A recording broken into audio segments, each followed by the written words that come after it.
Patriots are ready to take on the Colts in the AFC Championship. Once again, it seems like they play in this game every year, at least 9 of the 13 that Brady has finished the season. So they pretty much are playing in this game just about every year. And this is a game where the Patriots are as big a favorites as I can ever remember them being at this point in the season. Let's discuss 3 key areas for the Patriots to handle their business and advance to their 6th Super Bowl under the current regime. Number 1, run the ball. I mean, that's as obvious gets. They ran for 248 yards. Jonas Gray was the Sports Illustrated cover boy before it all kind of came crashing down on him a week later. But again, this is a team that can be run on. You can run right up the middle at them. They've allowed 110 yards per game since that first meeting with the Pats, so they haven't really changed anything. There isn't, yeah, they've got Art Jones back. They've got LaRon Landry playing safety.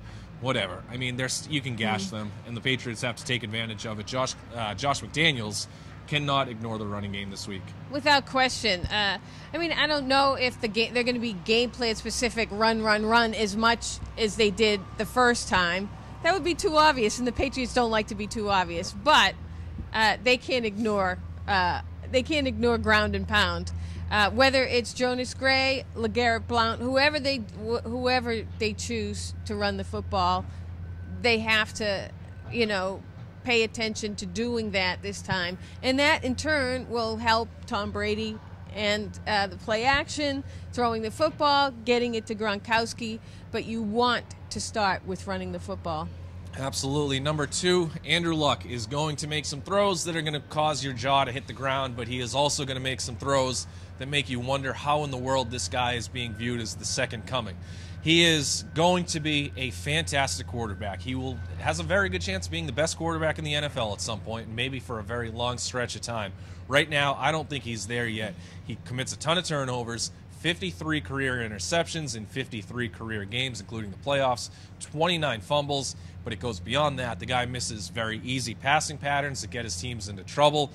And he is a guy who he's been picked off 8 times in 3 meetings against the Patriots. He is a guy who will make some mistakes, and if the Patriots play good fundamental defense, they're going to get their chances to get their hands on the ball and kind of start a fast break in the other direction. Yeah, and I also think, based on what happened last week and the defense kind of not playing their best game and kind of getting exposed a little bit, or people kind of questioning them and, can they stop the run? Can they stop the pass? I think they're going to want to come back and have a really great game, and what better way to do it than against Andrew Luck. So they're going to be looking to kind of atone for what Joe Flacco did, 4 touchdown passes against them. Forsett ran for $129. Patriots defense is going to be looking to make Andrew Luck pay. I think really that is probably the biggest area going into this game. Can Darrelle Revis handle T.Y. Hilton, who I would expect him to cover throughout the majority of the game anyway? Took on Reggie Wayne in that first meeting, but Reggie Wayne has been a shell of himself, 18 catches in his last 8 games. And then from there, Brandon Browner, is he going to handle Akeem Nicks? Are the linebackers going to be able to handle Dwayne Allen and Kobe Fleener? And Dante Moncrief, the rookie, playing some good football. Kyle Arrington might get his shot at him. There are matchups that I think the Patriots are suited to handle, but we thought the same thing going into that Packers game, and Aaron Rodgers made them pay. So is Andrew Luck going to be disciplined? Is he going to take what's given to him, or is he going to force the ball down the field to his own detriment? Well, here's the thing. The Patriots went out and got parts for a secondary, Revis and Browner, for the postseason. This was the type of offense that they were brought in to shut down or brought in to neutralize in the postseason. Let's see them do it. Number 3, the offensive line. It's not a huge concern because the Colts don't have the world's greatest pass rush, and they're not really that great at defending the run either. I think it's more of an internal sort of factor. They're probably not going to have Brian Stork. Brian Stork is not expected to play in this game.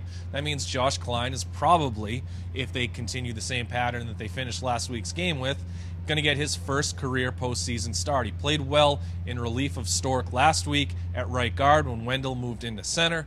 If the Patriots can continue that, stay cohesive, keep the communication going. They obviously struggled with communication against the Jets when they were missing some pieces, Dan Connolly obviously. So again, if they can handle their business, the Patriots have a better offensive line, I think, than the Colts have in their front 7.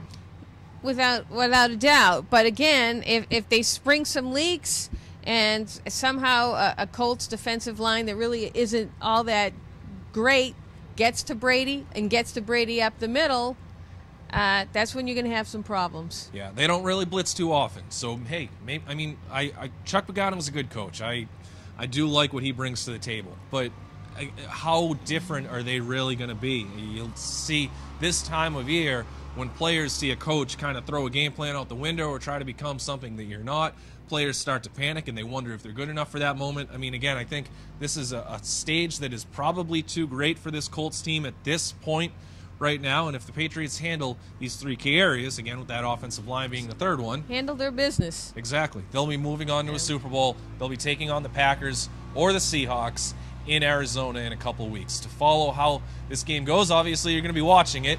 You can find some supplemental coverage of ours on BostonHerald.com and the Blitz blog.